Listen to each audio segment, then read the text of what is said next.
Kia ora, and welcome to Wednesday's Economy Watch, where we follow the economic events and trends that affect Aotearoa. I'm David Chaston, and this is the international edition from interest.co.nz. And today we lead with news. Gold and silver are currently experiencing the volatility we saw with Bitcoin in 2024 and 2025.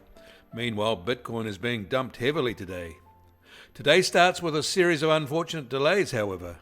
The overnight dairy auction has concluded after an extended delay, but there is further delays in reporting the outcome.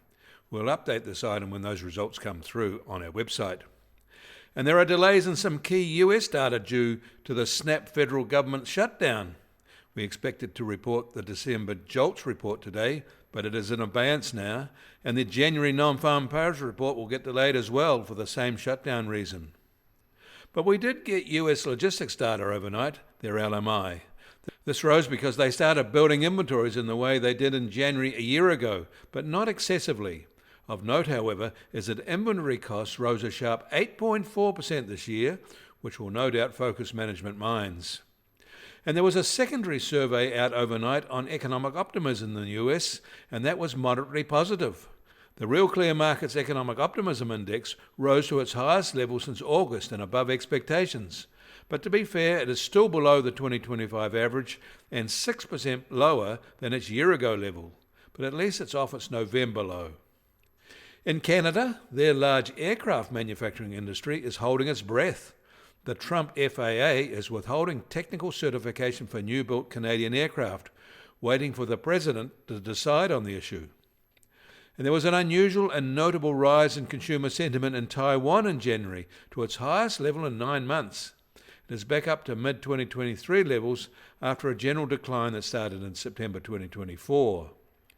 And China warned Panama there would be heavy prices to pay after a court ruling in Panama that annulled Hong Kong-based C.K. Hutchinson's contract to operate 2 ports in the Panama Canal.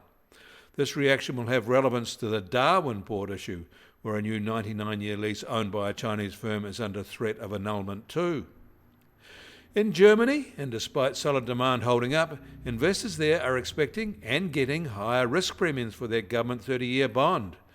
It yielded 3.55% today, its highest in 15 years. Its 10-year bond is almost at 2.9% and also near 2011 levels.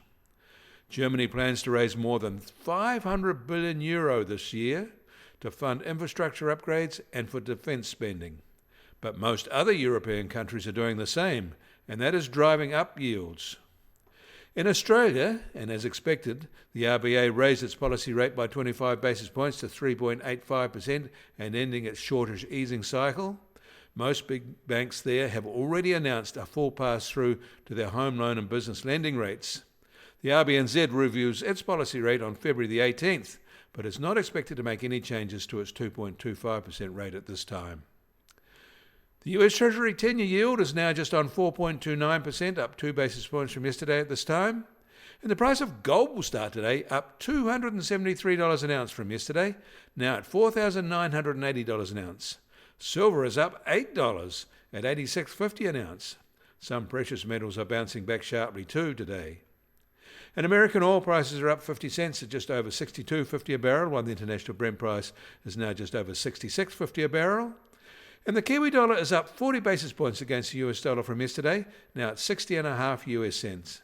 Against the Aussie, we're down 10 basis points at 86.2 Australian cents. Against the euro, we're up 30 basis points at just on 51.2 euro cents. That all means our trade-weighted index starts today at just under 64.1 and up 30 basis points from yesterday. And the Chinese yuan is at its strongest level against the US dollar since 2023. And the Bitcoin price starts today at $74,990 and down 5% from this time yesterday, and falling. The last time it was this low was in mid-November 2024.